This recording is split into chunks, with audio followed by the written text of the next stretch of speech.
He brings over close to 20 years of extensive experience in the project management and software product delivery for startups and enterprises in India as well as global organizations. Having worked across multiple countries and geographies, he is very adept at navigating multicultural organizations with a very strong focus, especially on the Gulf and the MENA markets, where he has close to around 10 years of solid experience. Bhupendra possesses very significant startup experience within the Indian ecosystem, collaborating with numerous new ventures across mobility, real estate, and edtech domains. He also incidentally has held key roles at various leading software companies, including Comviva, also been with Airtel and various other organizations, mobile operators, and value-add service telecom software vendors and video streaming OTTs. Bhupendra holds a full-time management qualification from Symbiosis Institute of Management Studies in the marketing and system space. And his bachelor's degree was in computer applications from Osmania University. So with this anecdote about Bhupendra Singh Chaudhry, I would request him to start on with today's webinar. So my apologies for the delay due to a parallel webinar going on in progress. So over to you, Bhupendra, please. So Rajesh, thank you for that introduction and the opportunity, to today, present and talk to your team. And at my end, I just begin by maybe sharing my screen. Please do confirm if you are able to see. Yeah, Bhupendra, we can see the first slide, session focus, Yes. yeah, and product management essentials. Yes. Perfect. Yeah, Please thank go you ahead. for that. So I think quickly, to establish, I think, Rajiv has given quite a detailed intro, but I thought one slide before, before a speaker comes in and speaks on a topic, we need to at least establish his credibility. So I think I've just put together a couple of bullet points in terms of the startup experience that I have had over the last quite many years. It's been almost 20 years doing, working with corporates and startups. And on the startup front, especially, right, because of today's topic, if I'm to speak about startups and product management, especially for, the startup founders or at least even academia people or students who want to work or want to understand a little more about the startup space, especially on the software product side. I've just sort of highlighted on this slide the experience that I carry, and some of the startups have been founded and worked upon at my own end. Like I myself have done a couple of startups in India. There are ongoing startups, and especially even in the international market across domains, as Rajiv highlighted.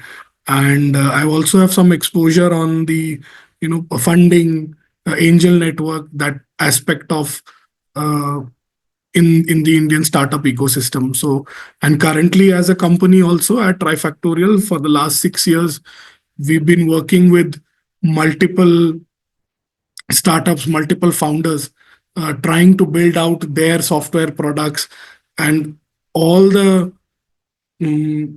work that we currently do is specifically on the software product part of things and our core offering. So that's where my background is, and the organization where I'm coming from in terms of Trifactorial. So moving on from this part. The session focus for today and the planned outcomes, where with respect to, let's say, startup founders. So I'm hoping that, I'll address the audience as if, let's say, you are startup founders, you have a software-based idea or product that you want to execute, or else also you are a, let's say, somebody joining a software product company as a student, and what to expect if you become part of that startup or the product journey that the startup is uh, going on. And I'll try to sort of, based on the various startup experiences, personal and some in the market that we know of, I'll try to highlight some of the challenges, the pitfalls, and considerations that we need to take, or have in mind with respect to doing our own startup or working in a software product startup. So, in that domain, maybe as a product manager, maybe as a project manager, there can be multiple roles within a software product company. But yeah, the software product part drives the whole organization, and that's the purpose. If it's a software product, so and the outcome, the final outcome of this session is to sort of demystify, in terms of what is the process behind the behind the scenes, what happens while while somebody, a startup or a company, or an individual is working on building a software product, right? So typically what happens is, all of us have access to, let's say, have used mobile apps, have used softwares, but we see the ultimate outcome, right? What is served on our table. If you go to a restaurant, what you see on your table, the final dish, uh, goes through a lot of work in the back end kitchen, before it comes in the shape and flavor that you see on your table and that you can enjoy. So similar is the case with a software product. There is quite a lot of things that happen in the background, and it is the visibility on that background, uh, how the software product development process is, what kinds of skills or tool sets are used for putting together, stitching together the product startup. Those things are usually not made public, or very few opportunities are there to be able to understand what's happening in the kitchen, how are they mixing all the ingredients, and what's then getting finally served on our plates, right? So that's in this, let's say, 30-40 minute session that we'll have, and maybe a 10-15 minute Q&A if possible. I'll try to sort of demystify that process of making that software product and bringing it out into the market. So quickly jumping, what I've done is, I have ensured that to ensure we finish the session in a timely manner. The topic is slightly vast, so I've just tried to ensure that I'm presenting only 10 slides, like 10 core concepts, you can say, or 10 key points, because this is just an introductory session about product management in the context of a software product, and the startup space, right? So very quickly, uh, to define, one thing to be very clearly defined, whether as a founder, whether as a employee at a, or a potential employee going into a software product company, is to be able to define in terms of what is a software product. So typically, the product space, anything can be a product, right? The Amul milk is also a product, right? But at the end of the day, we are trying to focus on software products, and software products have permeated many aspects of our lives across, in India and beyond also. So very simply, a software product is something that is delivered digitally. It's consumed over a website, a mobile phone, or a desktop application. So we are not talking about a physical product, but we are talking about something that is consumed digitally, can be used by multiple uh, customers in parallel. So that's the beauty of a software product, is that, if there's a single product, like if there's a pair of shoe, or or a single physical product, usually only one or two or three people can maybe probably use the software product, can use the product at a given point in time. But in the case of software product, the beauty is that simultaneously many users can use a particular product, a software product. So that scalability is a very big positive when we are dealing with software products.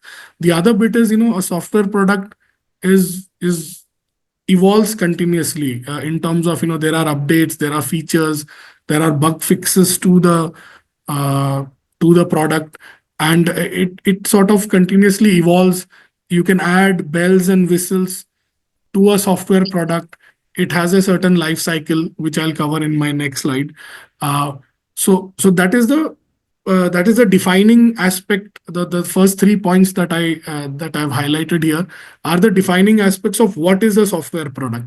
But from a technical perspective, or what it does, but there is another layer of a software product, or a product per se, which is basically a, a piece of software can be called a software product with respect to if it is able to be monetizable, and there is a need or want that is critical for a potential customer. So sometimes what happens is, there could be a startup founder. They feel that, there is a need in the market for a certain product, but it it is not monetizable. So I'll give you one example from one of the clients, an edtech client that we sort of worked with for almost 2 years, and worked on their software product. But they built a software for coaching institutes, and they were the person was from the same domain. They had quite a lot of exposure on edtech and coaching institutes, but they built a product saying that we will make a product which enables coaching institutes to make question papers automatically online and all of that. But the one aspect that they did not focus on, or one of the reasons for the software product failing, for example, right, was that would the customer, is there a potential customer who is willing to pay for the product? So is the need or want of the customer critical enough, which sort of convinces the customer to put her hand in his pocket or her pocket and put money on the table? So this is a critical aspect that a lot of startups, in the software product space, they sometimes fail to qualify before starting to invest on a software product. So frankly, if you have an idea for a startup, which is again a product software that you want to build, or you are joining such a firm, we should be very clear that there is the customer has willingness to pay, and there is a defined need or want against which it is monetizable. Or else what will happen is, even if you pour in a lot of money, marketing money, effort to build that software product, it will fail because it doesn't address that need or want. So that is one critical aspect, right, which I highlighted in point number 4. The other aspect is in terms of also defining who is your customer. So one of the classic Kotler or marketing aspect of it is, let's say, if you are selling diapers for babies, right? So a lot of people think that the customer for the product is a baby, but frankly the customer for that diaper is actually not the baby, but the mother of the baby, or the parent of the child, for which the product is. So that also is a very critical aspect that gets sometimes missed. A software product is should be should clearly know who is the customer for which this particular product is. If you get your product, if you get the customer wrong, in terms of who is my actual customer, and who do I need to sell to. It could be a B2C product, it could be a B2B product. uh, you will set up yourself for failure if you're not able to clearly define the customer, in this case.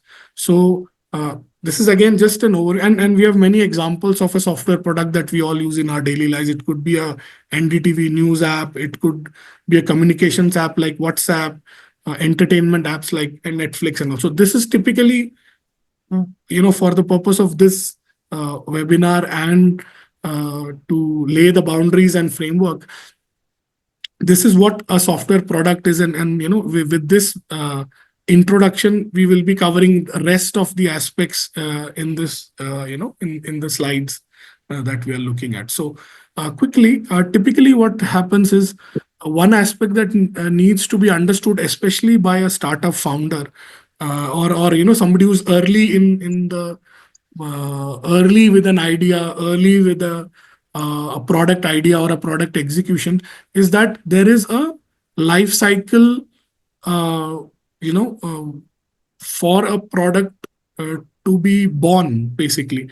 So what I have done is, in a very small pictorial format, you are seeing a 6-step sort of life cycle only till launch. So this is like, till the birth of a product, because, obviously the product life cycle extends beyond just the launch part, right? But again, when you're a startup founder, when it is very initial days of the product, usually the uh, focus of the founders, the organization, will be more towards launch and that initial beta launch, initial traction, and the initial days of, the birthing of the product, or the product coming to life. So typically, it's very simple. There is a potential market or a customer need or a want that is identified to meet, or a problem that is identified, and to meet and address that need or want, we as a founder or a startup company, we feel that there is a product, we have something we can bring, which will help the customer or address the market need. This particular uh, product's goal, or what the product needs to do for the market or customer, is sort of documented, let's say, by the founder, or visualized and envisioned by the founder and the founding team. And it is sort of communicated to a software development team. So the third aspect is, let's say if you have a product idea, you are clear what product you want to make. You need someone to build that product for you, right? So there is a software development team that comes into the picture.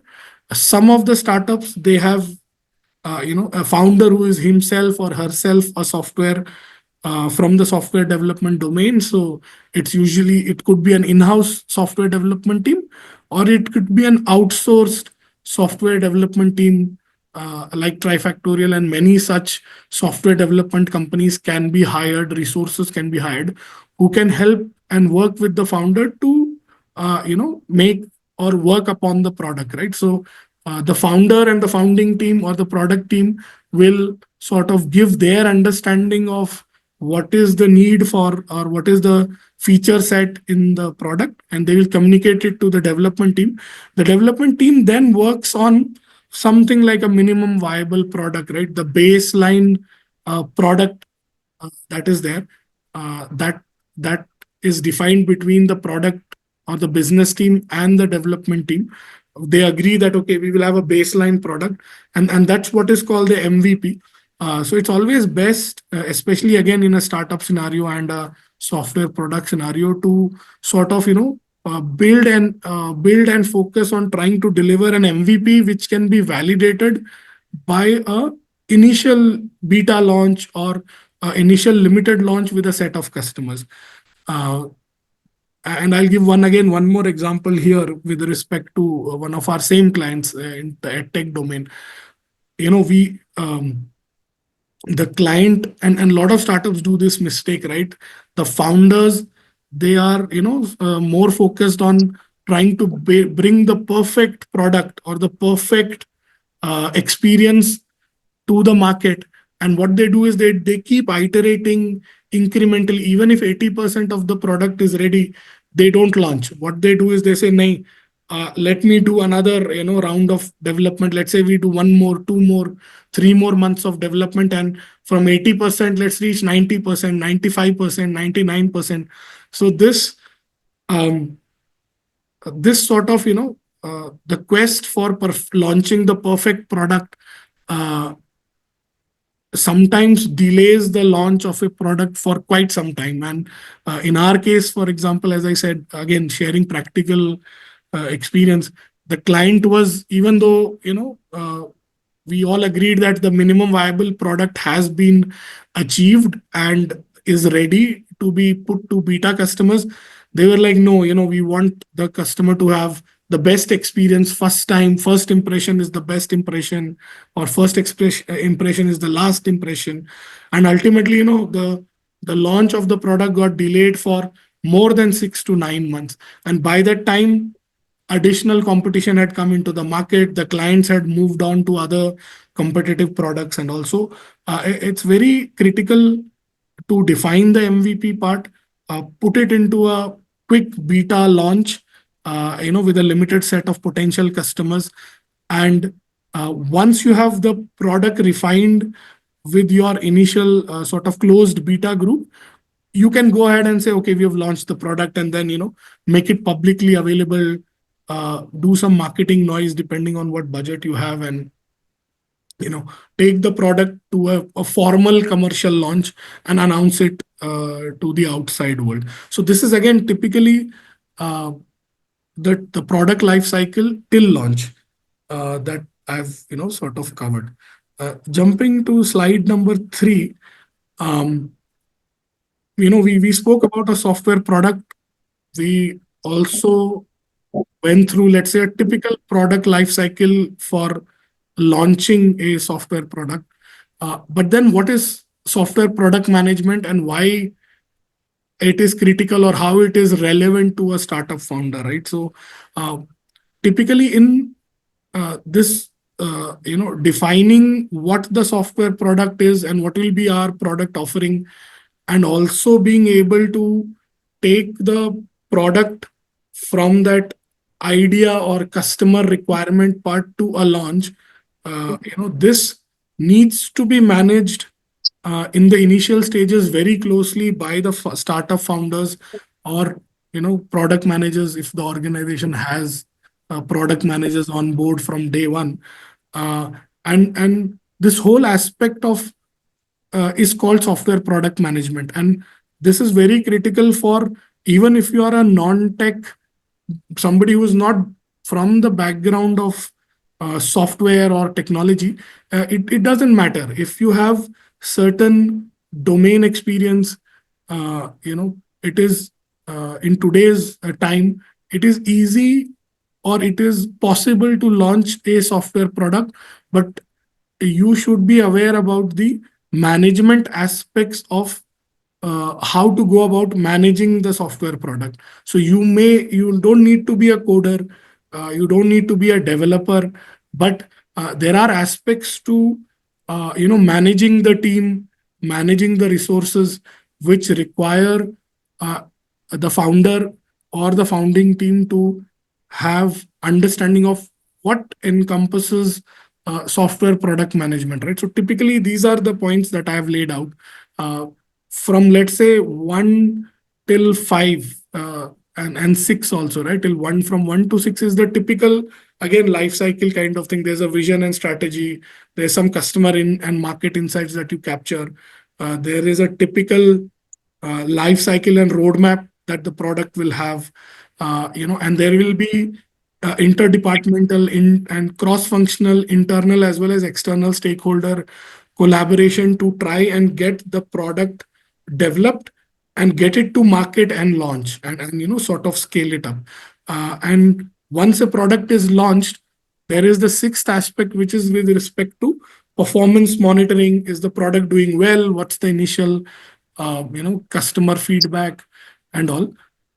But there are other two aspects also, right? Beyond that, one is in software product management, if you have a software product that you are launching, and you have experience or exposure to that domain. So if you are from, let's say, finance, or you've been working in a finance company, or a retail FMCG firm, if you have that domain experience, and your product or software product is for that use case, it could be a B2C use case or a B2B use case, then uh, domain experience helps quite a lot to establish credibility and manage this whole software product process and the teams that are involved.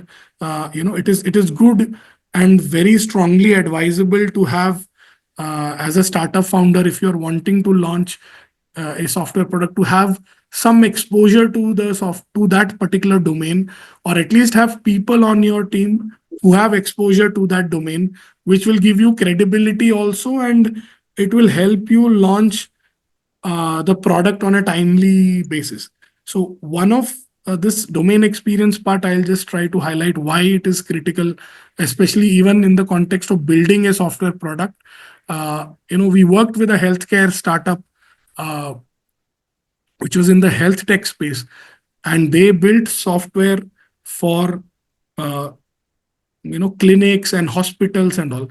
But the problem with the team, and one of the reasons why they critically failed, was whenever they were not from the health tech background, so nobody in the team was a doctor, or was from that domain, and they had built a very nice software product, and which had a lot of functionality. But whenever they used to pitch it to the potential new clients or customers, or larger hospitals and all,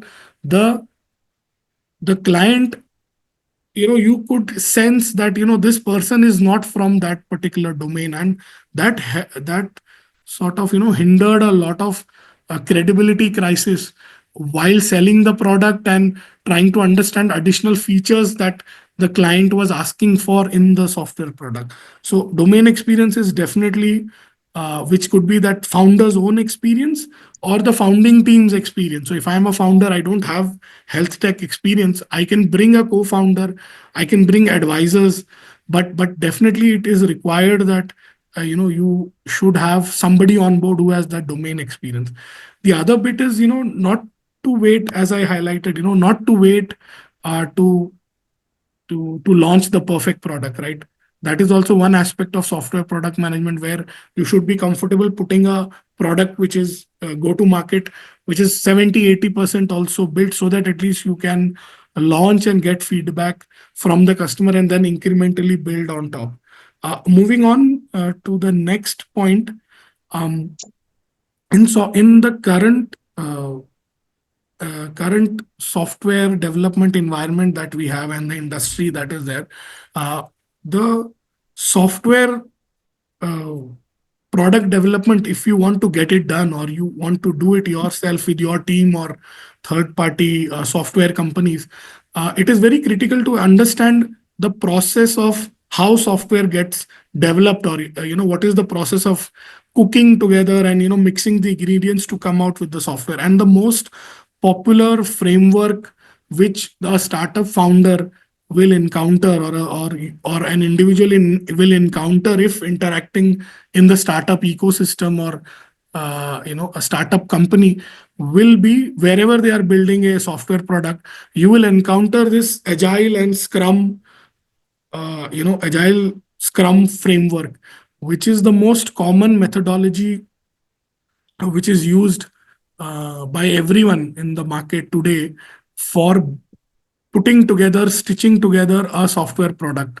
So here, I won't get into too much into the details of Agile and Scrum, but I've got two slides. This is one slide, very high level. Agile is a way of thinking, uh, and of basically incrementally building the software, and not trying to build everything in one go, like in a waterfall model, because requirements keep changing, and the client requirements also are quite, uh, because it's a startup, right? There'll be a lot of changes, and it's very difficult to know what is the next step. So usually in agile, we are able to sort of build incrementally in small increments. Instead of running a 42-kilometer marathon, what you do is you divide those.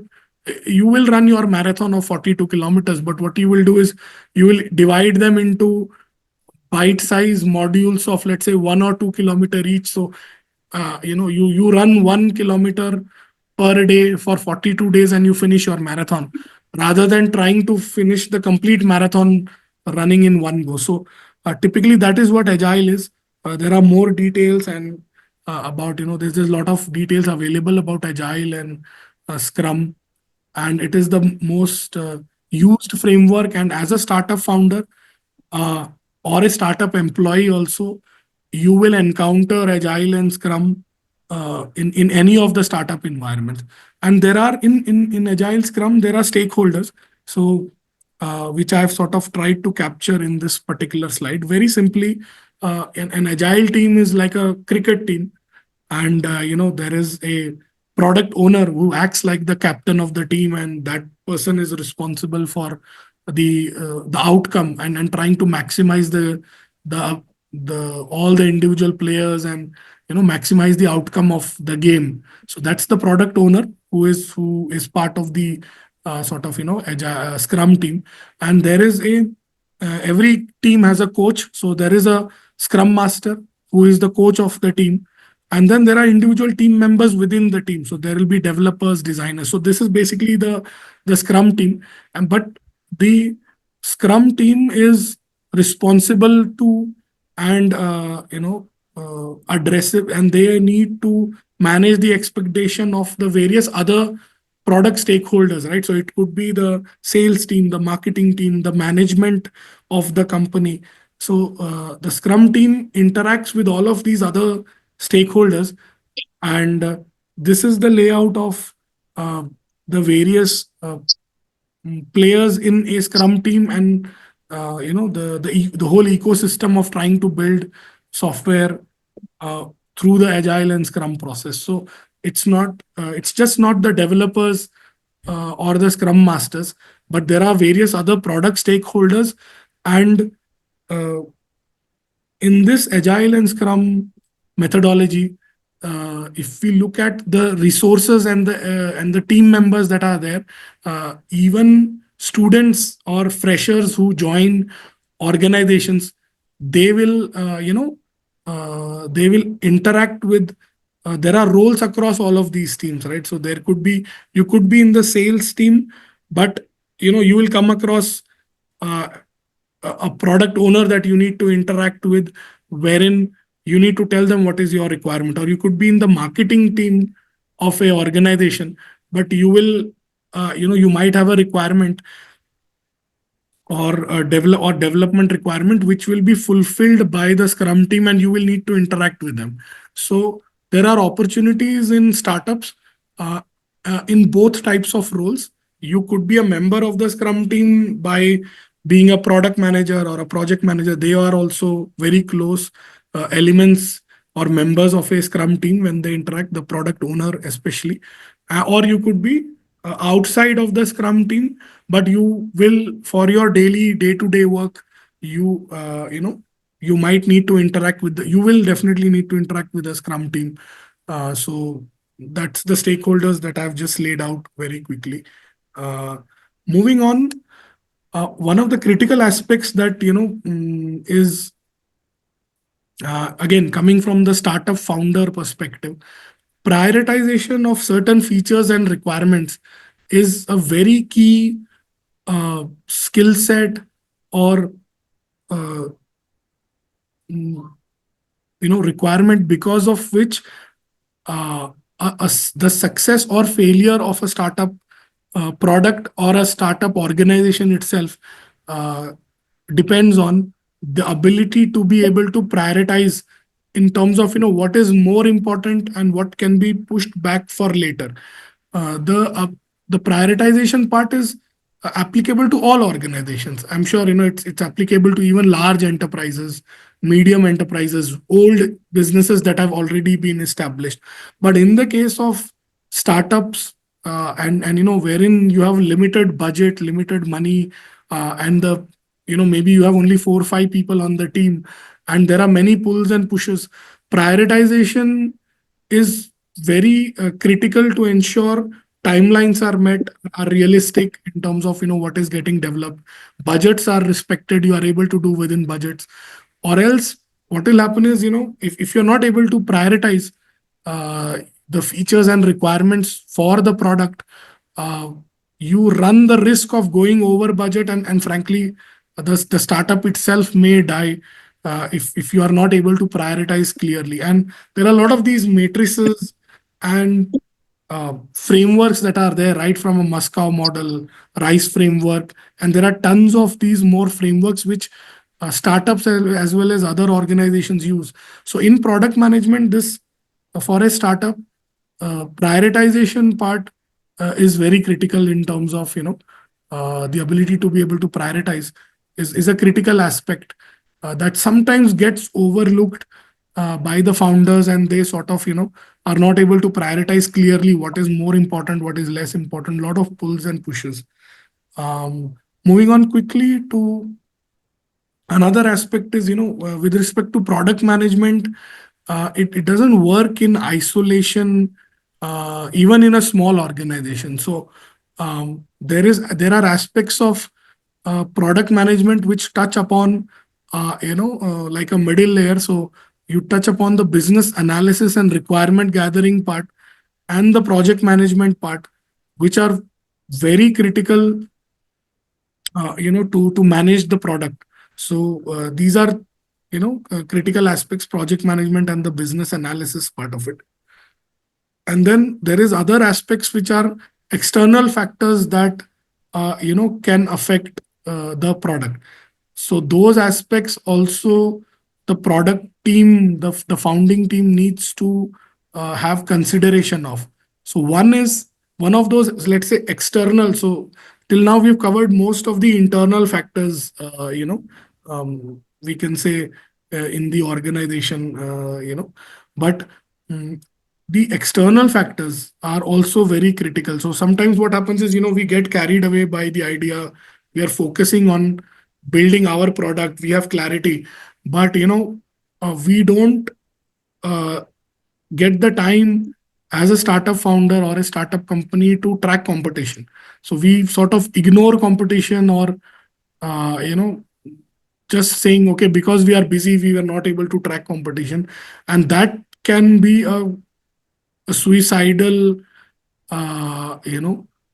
suicidal thing to do, if you're not tracking competition. So one aspect of product management which is there is uh, why competition tracking and competition features and competition products are critical to be focused upon also is because the the client or customer that we are addressing uh, is not looking at only you as an option, right? So today's customer has choice. They have access to a lot of information on the internet, and it's very easy to find one more company on LinkedIn who does a similar software that you are building, right? So tracking competition, knowing your competition, what are its strengths, weaknesses, how do they compare to what you are offering, how your offering is different uh, than their offering, is very critical for the product management aspect.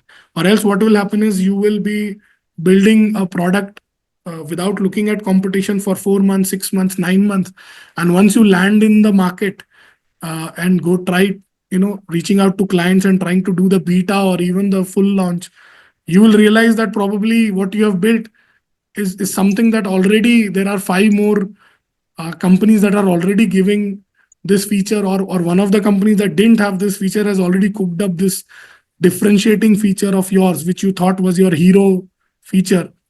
And then all your business numbers will just fall off, and clients will not take your software, but they'll take it from competition. So it's critical to track the market, the competition, uh, for your particular product, and what it need it addresses.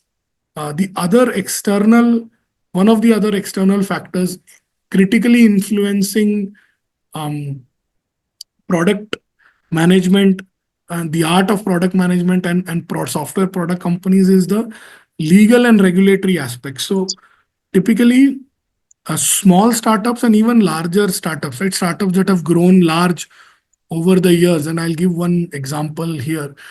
These startups, the legal and regulatory aspect is sometimes more of an afterthought, right? So the startup founder comes, the team comes, they have an idea, they sense a problem, and they sort of, just um, sort of start development and doing the work. And when later, with respect to maybe data privacy, with respect to maybe somebody has filed an IP or a patent with respect to how your software product works, but that is it's a patented idea already, right? That is there. And there are some industry specific regulations. Maybe in the fintech space, you might need a license. If you're trying to do a food startup or food tech kind of startup, maybe there's an FSSAI license that was required to be had, right?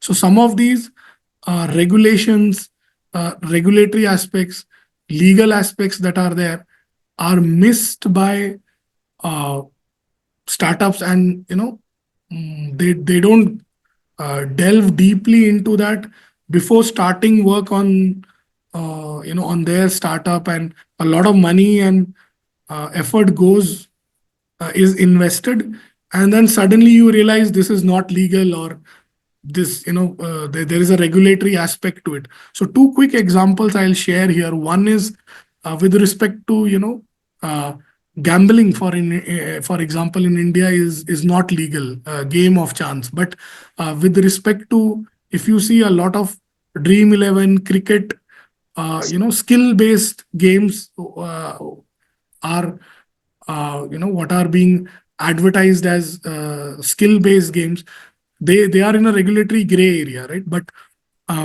so gambling is not illegal, but something like forming cricket teams and virtually getting points and getting money for that is legal. So these finer nuances uh, of the legalities need to be understood by the startup founders. One more aspect which is recently highlighting quite a lot is, for example, Rapido, which is which is also one of our customers for whom we had built a software. So their bike taxi, for example, right, in the state of Karnataka, they just got banned a couple of weeks back.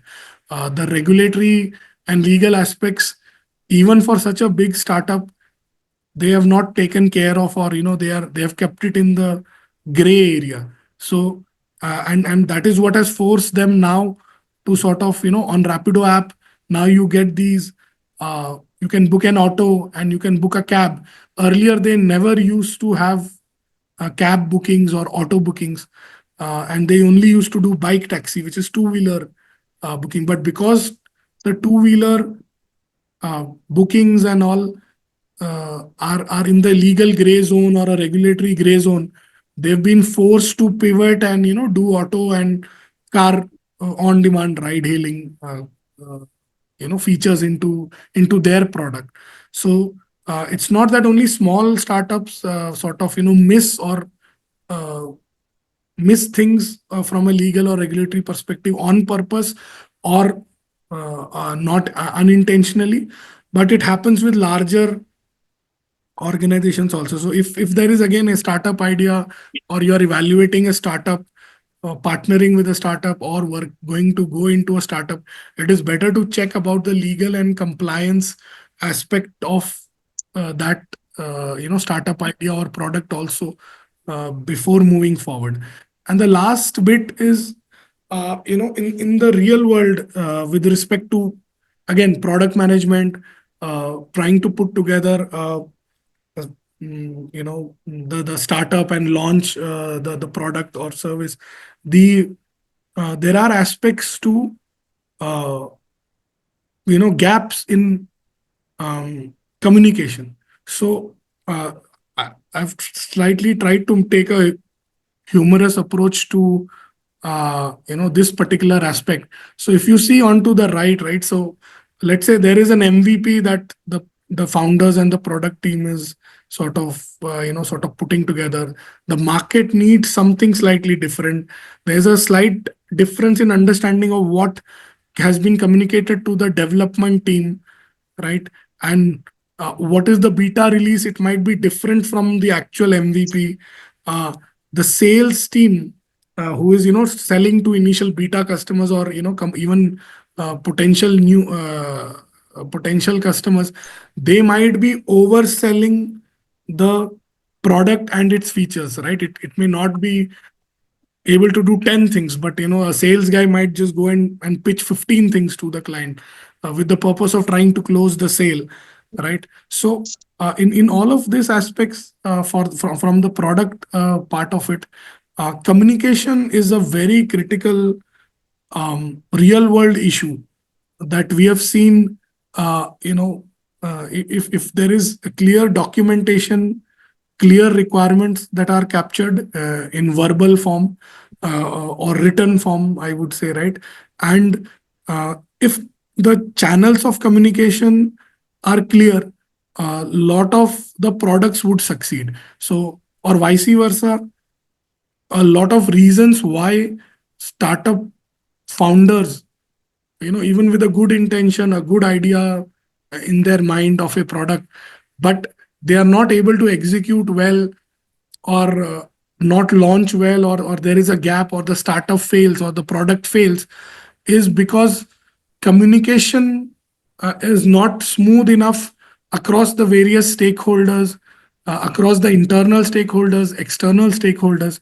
So communication is a very critical aspect in product management, which sort of many startups fail just because of not having proper communication channels, not having timely communication of issues, not having timely communication of requirements, client requirements.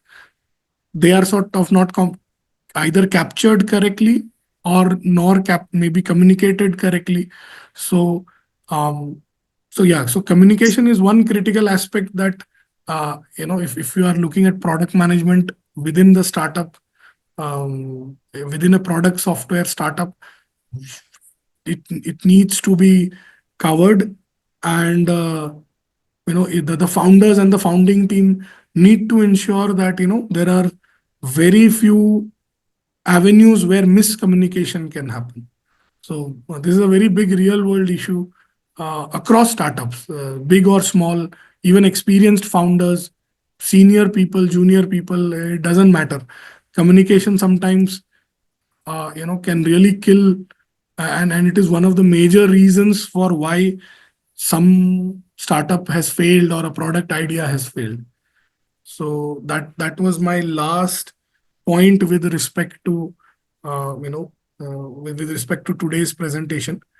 Um, in summary, on today's session, what I've just tried to cover is the introductory aspects of product management within a software product company, or a software product startup, and that's what I've highlighted here. And moving on to the last, yeah. So this is all from my side. If there are any questions, All right. Yeah. I mean, the floor is, thank you so much, Bhupendra ji. The floor is open for questions, if any, from our participants. Some of them are viewable here, but many of them have logged in from one system, multiple people from one system as well. All right. So I think, Bhupendra ji, as of now, there are no questions. I'm sure there'll be a lot of lingering thoughts. But from my side, there is one, small question, and I would really appreciate if you could talk about it. I understand your organization, Trifactorial Consulting, right? That's the name of your organization. yes. So I'm sure for all these students, as well as for the faculty at large and the university as a whole, plus the the kind of stakeholders who are there connected to PCU ecosystem.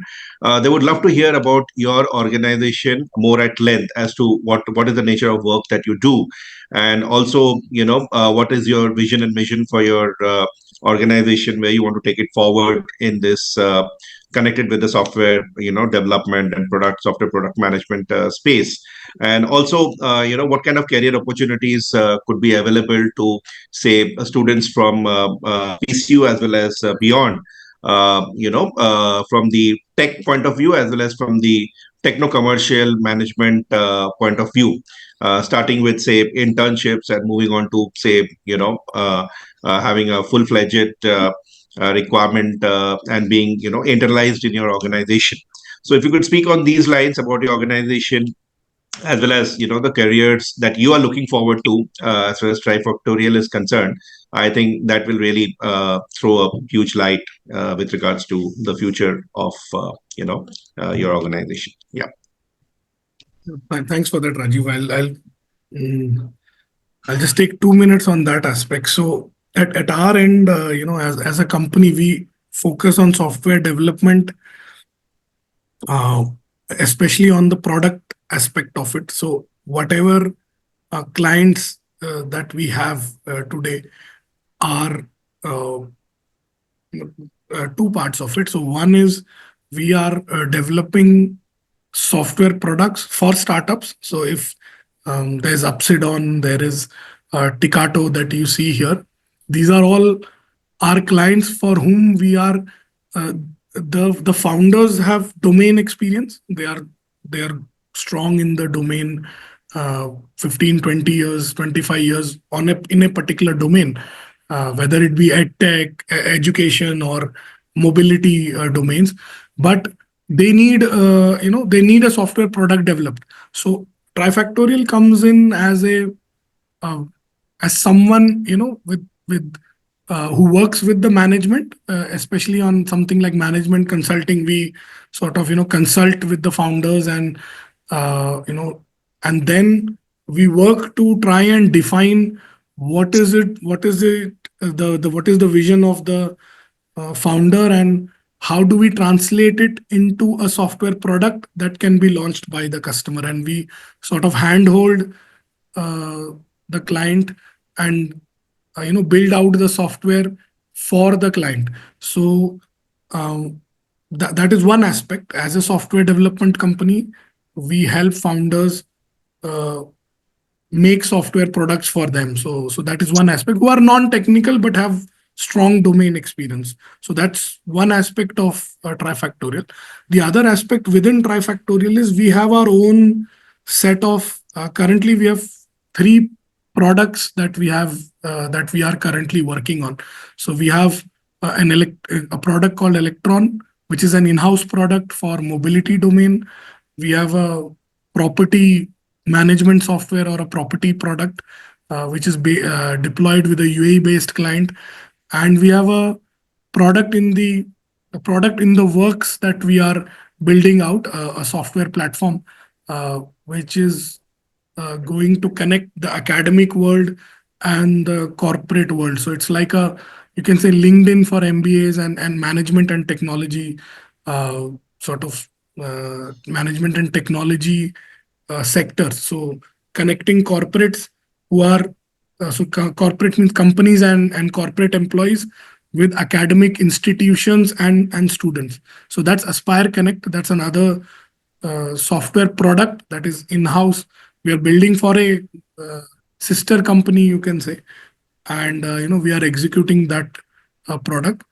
With respect to engagement, even currently, we have around 4 or 5 interns that are interning with our company from PCU, and we are quite happy with their. It's hardly been 3 weeks, but they are doing pretty well with us, and they're working on Aspire Connect and a couple of more things we have opened up for them. And uh, with respect to what kind of careers, from the tech part as well as the management part, typically in such firms like ours, or even in product companies, other software product companies, Uh, there are tech aspects in terms of, students who are in BCA, BTech, undergraduate technical courses or MCA, right? So that technical aspect, they can join in as, what do you call, as technical project managers, as software developers, more on the coding, DevOps, which is with respect to, uh, the AWS infrastructure and servers and all that aspect, monitoring.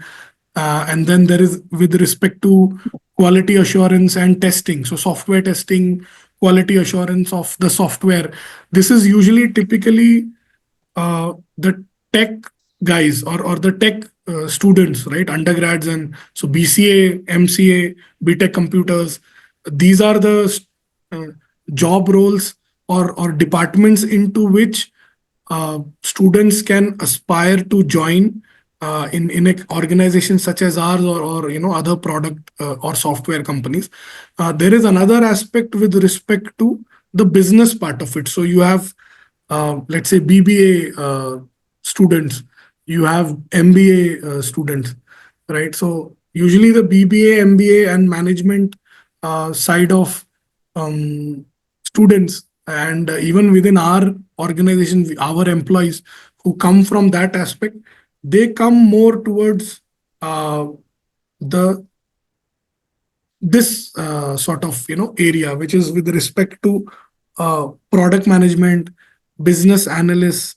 uh, you would join probably as a project manager with the business team, account management, like client interfacing, uh, business operations aspects are also there, account management with clients. So, account management, business operations are not only for the physical world, even on digital software companies and product companies, you need account managers, business operations executives, product managers, and all who are coming in more from the business aspect. So we ourselves have BBA employees, we have BCA employees, students who have done. We have MBA employees, in our team. So it's a mix of the business and the tech part of it, and both business and technical resources are required. um, and there are career opportunities along both the lines.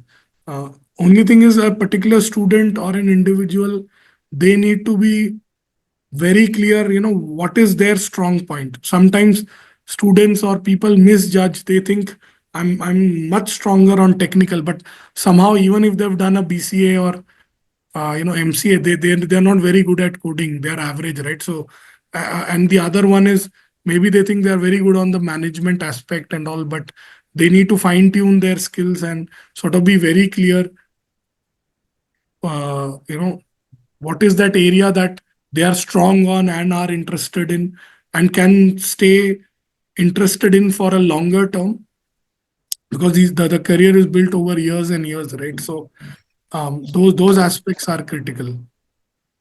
uh, so yeah, All right. earlier, So, that's what yeah, I've yeah, absolutely. So, I think that really answers my question, Bhupender. So, without much ado, I would really, convey my heartfelt thanks on behalf of the entire School of Management and Pimpri Chinchwad University for taking out time for us. And most importantly, sharing your vision for your organization, as well as, the kind of work that the students are doing. I'm so very glad that they are doing phenomenal work, and I'm sure under your tutelage and under your team's guidance, definitely they will deliver from strength to strength for times to come. And we really look forward to this continuous association with Trifactorial Consulting on a regular basis. And with all your guidance and support, I'm sure mutually it'll be a very symbiotic effect, and we will grow from here onwards. So once again, thank you so much, Mr. Bhupendra Singh, for sharing the nitty gritties of software product management and product management as a whole, with regards to all the paraphernalia. and we will take the cues from here, and definitely we look forward to having multiple sessions subsequently in the near future to have more information on this space as and how it grows and it develops from here onwards. Thank you so much. Good day to you and your team. Thank you. Thank you, Rajiv. Thank you everyone for your time, and Thanks a appreciate lot, it. everyone. Bye bye.